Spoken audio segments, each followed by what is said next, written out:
बिस्मिल्लाहिर्रहमानिर्रहीम, अस्सलाम वालेकुम नाज़रीन। आप यूट्यूब चैनल देख रहे हैं। मैं इमरान खान हूँ। अब तक की जो लेटेस्ट इत्तलात है मैं आपके साथ शेयर कर देता हूँ। एक तो इंडिया में बदतरीन बारिशें हो रही हैं और 4 तारीख तक, यानी आज 1 सितंबर है, अभी 1 तारीख, 2 तारीख, 3 तारीख और 4 तारीख तक भारत में शदीद बारिशों की पेशेनगोई है और लगातार बारिश हो रही है। हिमाचल के इलाकों में, मनाली के इलाकों में, चंडीगढ़ के इलाकों में, ये दीगर जो एरियाज हैं इससे मुलेका और कश्मीर में, जहाँ शदीद बारिशें हो रही हैं और इन बारिशों का पानी आएगा रावी में, चनाब में और सतलुज में। 2 ऐसे डैम्स हैं भारत के जिनके दरवाजे पूरी तरह भारत ने खोल दिए हैं, यानी पानी बगैर किसी रुकावट के आएगा। इसमें एक भारत का भाखरा डैम है। ये जो भाखरा डैम है ये बहुत बुलंदी पे है, इसकी जो हाइट है वो 741 फुट है। ये शायद भारत का सबसे बुलंद डैम यही है। तो यहाँ से पानी बहुत फ्लो के साथ बहुत तेज़ी से पाकिस्तान की तरफ आएगा और ये पानी दाखिल होगा दरियाए सतलुज में। और इसके अलावा जो नंगल डैम है वहाँ से भी दरवाजे खुले हैं और पानी वहाँ से भी बगैर किसी रुकावट के पाकिस्तान में दाखिल हो रहा है। तो अगले 3 से 4 दिन भारत में शदीद बारिशें हैं और कुछ ऐसे डैम्स हैं जिनके दरवाजे डैमेज हुए हैं या टूट गए हैं। अब वहाँ पे पानी के फ्लो को नहीं रोका जा सकता, तो पानी पाकिस्तान में बहुत तेज़ी से आएगा। फिर पाकिस्तान की हुकूमत या ब्यूरोक्रेसी बाद में ये कहते हैं, बहाने बनाते हैं कि हमें पता नहीं था। तो हम वक्त से पहले आगाह कर रहे हैं और ये सोशल मीडिया की कामयाबी है, डिजिटल मीडिया की मेहरबानी है कि उन्होंने भारत से आने वाली एक एक रिपोर्ट पाकिस्तान में पहले आगाह किया। क्योंकि देखें, सोशल मीडिया का दौर है, भारत के अंदर भी लोग सोशल मीडिया इस्तेमाल करते हैं। वो वहाँ से वीडियोस बनाते हैं, बताते हैं यहाँ पे तो ज्ञानी आ गई, हम इस इलाके में मौजूद हैं, इस जगह पे मौजूद हैं, और वहाँ से हमारे लोग देखते हैं और वो फिर सोशल मीडिया पे आगाह करते हैं कि ये पानी का रैला आ रहा है। अब गूगल के ऊपर मैप अवेलेबल है कि ये रैला किस तरफ आना है, सबको आइडिया हो जाता है। और वो जो पानी पाकिस्तान में दाखिल होता है तो उससे पहले डिजिटल मीडिया इन्फॉर्म करता है, क्योंकि पाकिस्तान की हुकूमत और पाकिस्तान के जो इदारे हैं ये तो ऐसा लगता है डिनाइल में है और ये तो ये मानने के लिए तैयार नहीं थे पहले कि कोई बड़ा फ्लड आया या कोई नुकसान हो रहा है। अब इन्होंने नए नए बयानियां बनाना शुरू कर दिए, लेकिन सिचुएशन मैं आपको बता रहा हूं वो ये है कि हिमाचल से और मनाली से शदीद बारिशों के बाद अगले 4 दिनों में एक बड़ा रैला पाकिस्तान में, यानी ये पूरा वीक है, ये बड़ा खतरे वाला है और इसमें पानी पाकिस्तान में दाखिल होता रहेगा। तो जो खतरा रहेगा पाकिस्तान में वो आपके कसूर से लेकर बहावलपुर तक के इलाके, ये तमाम शहर खतरे में रहेंगे। जंग की सूरत हाल मैं पहले भी रिपोर्ट कर चुका हूं कि वहां पे सबसे ज़्यादा देहात डूब गए हैं और गलत जगहों से बंद तोड़े गए हैं कुछ लोगों की ज़मीनें बचाने के लिए। ज़मीनें तो वो भी बचनी नहीं है, कुछ जो है वो शुगर मिलें बचाने के लिए। लोग इल्ज़ाम लगा रहे हैं कि शरीफ खानदान की शुगर मिल को बचाने के लिए बहुत सारे इलाकों को डबो दिया गया है, किसानों की फसलें तबाह कर दी गई हैं। तो कपास का, चावल का, गन्ने का ये बहुत नुकसान हुआ, सब्जियों का भी बहुत नुकसान हुआ। ये फसलें मुकम्मल तौर पर तबाह हुई हैं और पाकिस्तान को अरबों डॉलर्स का नुकसान हो गया है इस सैलाब के नतीजे में और नाकिस हिकमत अमली के नतीजे में।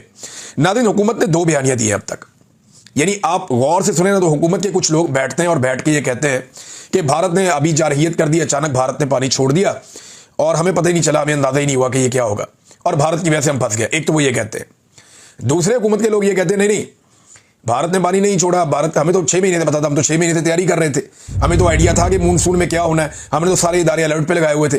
एक तरफ कहते हैं कि हम धोखे में मारे गए, एक तरफ कहते हैं नहीं हम पहले से चुकन्ने थे, हमने पूरी तैयारी की हुई थी। कोई एक बयानिया इनका है नहीं। अब एक नया बयानिया लॉन्च किया गया है गवर्नमेंट की जानिब से, वो बयानिया आप सुन लें। और ये अडियाला जेल भी जाते हैं सहाफ़ी जिन्होंने ये बयानिया लॉन्च किया है। दावा किया जा रहा है कि भारत का डैम भरने का डाटा वाज़ेह तौर पर बता रहा है कि भारत ने इंडस वाटर ट्रीटी की जो SOPs है उसकी वाज़ेह खिलाफवर्जी की है और डैमों में गुंजाइश से ज़्यादा पानी ज़ख़ीरा करके पाकिस्तान की तरफ छोड़ा है और डैम भरने का डाटा पाकिस्तान से शेयर नहीं किया। माहिरीन के मुताबिक ये अमल एक्ट ऑफ वार है।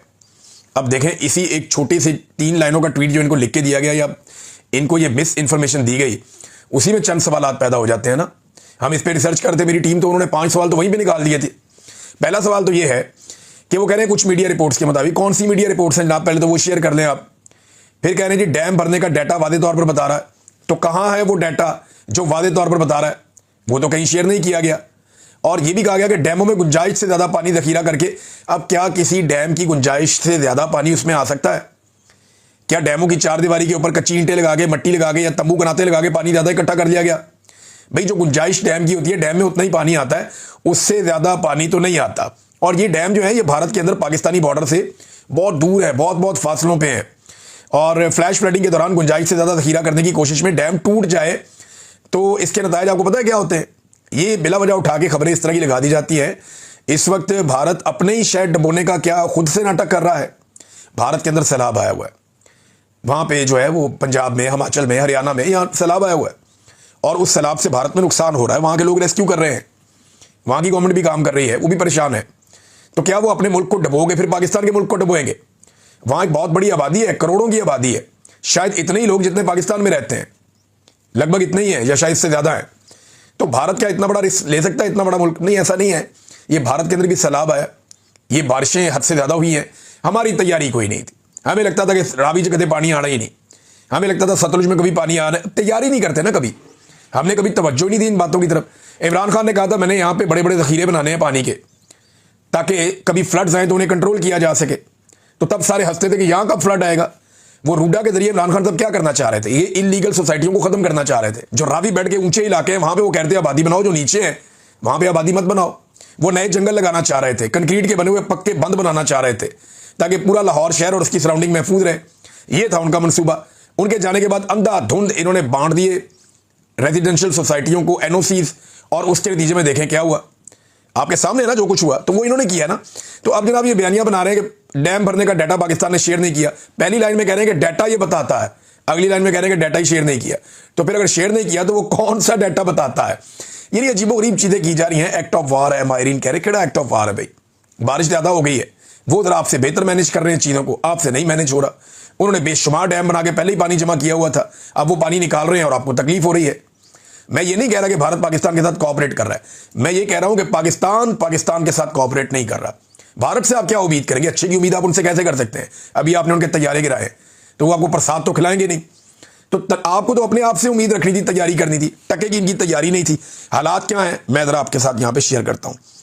इस वक्त हुकूमत की तवज्जो इस बात के ऊपर है कि दिन रात जो है वो डब्बे बनाए जा रहे हैं, बाकायदा डिज़ाइन करके तमाम जो अफसरान हैं उनको भिजवाया गया है कि आपने खाना और राशन मरियम नवाज की इस फोटो के साथ ये लिख के इस तरह आपने बांटना है। अंदाजा करें, लोगों को खाना खिलाने पे तवज्जो नहीं है, अपनी तशहीर करने पे तवज्जो है। और भाई लाखों करोड़ों लोग अगर भूखे हैं, उनमें से चंद हज़ार को खाना खिलाते हैं, वो भी ये मीडिया के ऊपर उसकी टका के तशहीर करते हैं और दिखाते हैं दुनिया को जनाब मरियम नवाज का फोटो हमने चिपका दिया। और मैंने आपको पहले दिन बताया था कि ये खुद पसंदी का शिकार ज़हनी मरीज है, ये लोग यही हरकतें करेंगे और इन्होंने वही हरकतें की है। जापान के अंदर पहले टिकटॉक बनाए, अब वापस आके यहाँ पे रोजाना अपने टिकटॉक बनाने के चक्कर में ये लोगों को भी जलील करते हैं, हत्ता कि इन्होंने जानवरों को भी जलील कर दिया। लेकिन इनको एक बात का आइडिया नहीं है, सोशल मीडिया का दौर है। यहाँ पे ये कोई 80 या 90 की दहाई नहीं है, ये सोशल मीडिया का दौर है। लोगों को बहुत शऊर है। अब वो हालात नहीं है कि आप टीवी पे इश्तिहार चला के अखबारात में पैसे बांट के आप आवाम को बेवकूफ़ बना लेंगे, वो नहीं बनेंगे आपसे। अब आवाम अब सब जानते हैं, इंसान तो इंसान है, ये तो जानवरों को नहीं बख्शते। अब यहाँ पे एक वीडियो चलाई गई, फिर मैंने वहाँ पे जो लोकल हमारे जर्नलिस्ट हैं, जो दोस्त हैं, उनसे रब्ता हुआ, तो उन्होंने मुझे वो बात बताई कि मैं हैरान हो गया कि इन्होंने तो बेज़बान जानवरों को भी नहीं बख्शा। ये जो मरियम नवाज की वीडियो आई है ना, जिसमें वो एक बेड़ी के अंदर वो बहुत सारी भैंसों को इकट्ठा बंद किया हुआ है, जानवरों को, और उन्हें जो है मरियम नवाज अचानक जाती है, जाके वहाँ पर कहती हैं, टिकटॉक बनता है कि सारे जानवर ले आए आप बचा के, मुझे इस बात की बड़ी खुशी है, इन जानवरों का मैंने चारा भी रखा हुआ है, आइए इन्हें खिलाइए, मुझे बड़ी खुशी हो रही है। ये टिकटॉक एक बनाया गया। ये जानवर ना पिछले 7-8 घंटों से, मुझे उस बंदे ने बताया, उसने कहा जी इसी बेड़ी के अंदर बेचारे बंद हैं। ये बाकायदा जानवर इकट्ठे किए गए और पुलिस ने डंडे मार के इकट्ठे किए, फिर ये जानवर भरे गए इस बेड़ी के अंदर, फिर ये बेचारे भूखे प्यासे जानवर सारा दिन इस बेड़ी के अंदर मौजूद रहे जब तक मरियम नवाज पहुंच नहीं गई। बेड़ी के अंदर जानवरों को पहले से भरा गया, भर के वहां पे उन्हें खड़ा कर दिया गया। वो बेचारे तपती धूप के अंदर, पानी के अंदर से, आपको पता है कैसी हबस उठता है आजकल के मौसम में, वहां पे जनाब अंदर फिर आते रहे कि जैसे ही मरियम नवाज साहबा के आने का टाइम होगा, आपने वहां से बेड़ी को यूं करके लेकर आना है, यहां से मरियम नवाज निकलेंगी और एंड टाइम पे इत्तफाकन आपका आमना सामना हो जाएगा। वो अचानक कहेंगी सारे जानवर बचा के ले आए, मुझे इस बात की बड़ी खुशी है। जानवर बेजुबान है बेचारे, वो तो आपको नहीं बता सकते कि उनके साथ आपने क्या किया है। इन जानवरों की जुबान होती ना तो ये गंदी गालियां देते हैं और ये बताते हैं कि तुम्हारे टिकटॉक के चक्कर में हम पिछले 8 घंटे से धूप के अंदर भूखे प्यासे जलील हो रहे हैं।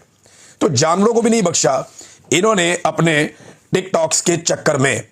अब एक और खबर आई, ये जरा देखें आप, इनके काम चेक करें आप। टिकटॉकर, ये सारे टिकटॉकर इकट्ठे हो गए, ब्यूरोक्रेसी वो भी इसी काम पे लग गई है। ये हाफजाबाद का एक शख्स है, वो ये बता रहा है और कुरान पाक सामने रखा हुआ है, कुरान पाक सामने रख के वो हल्फन बता रहा है कि मेरे साथ हुआ क्या है। वो कहते हैं जी आजम नजीर तारड़ और सारा अफजल तारड़, ये सलाबत गांव के कैंप के दौरे के बाद सरकारी अमले ने भैंसों का चारा और वंडा दुकानदार को वापस कर दिया। यानी दुकानदारों से चारा और वंडा लेकर आए। जब ये 2 वजीर वहां पे पहुंचे, हुकूमत के नुमाइंदगान, तो उनके सामने थोड़ी सी भैंसों और जानवरों को चारा डाला गया, बांटा गया, बताया गया देखिए जी काम हो रहा है। और उसके बाद वो बताता है कि वो वंडा और चारा उठा के दुकानदार को वापस कर दिया गया। ये इनकी हरकतें हैं। अब इस शख्स ने इस वीडियो बनाई और वायरल हो गई। इस पर आजम नज़ीर तारड़ और सारा अफजल ने बजाय इसके कि कोई इसके ऊपर एक्शन लिया जाता, वो इसके ऊपर मुकदमा करवा रहे हैं। अब अंदाज़ा करें, वो बंदा कुरान पाक सामने रख के खुद तमाम हकीकत बता के हलफ ले रहा है कि जनाब ये आपको बेवकूफ़ बनाया। इसी तरह मरियम नवाज जहाँ पे जाती है वहाँ पे एक आर्जी सेटअप लगाया जाता है, बाद में हटा दिया जाता है। अब इन्होंने जाना था एक इलाके में, वहाँ जमात इस्लामी वालों के साथ फटा कर दिया कि जनाब यहाँ मरियम साहबा बाद में आएंगी मुतवक्का तौर पर, तो तुसी चुको सारा कुछ इतों।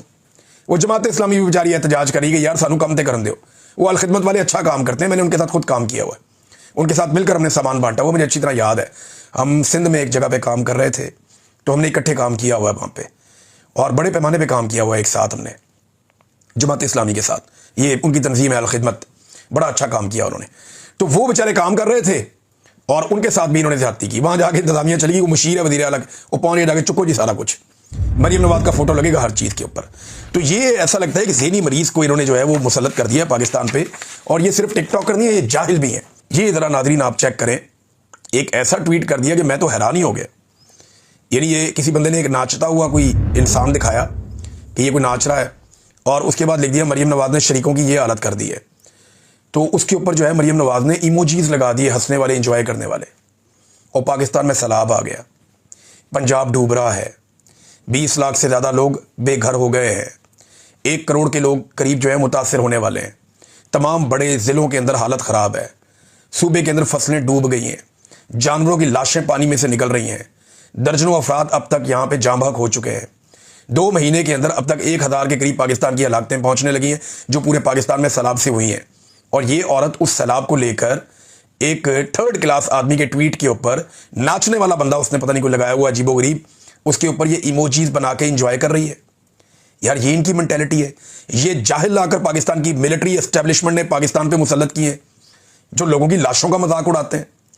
मुझे अच्छी तरह याद है, मुझे इस वाक़े से, इस ट्वीट से एक ही चीज़ याद आई कि जब शहीद अरशद शरीफ शहीद हुए थे ना जिस दिन, उस दिन बाप बेटी ने केक काटा था।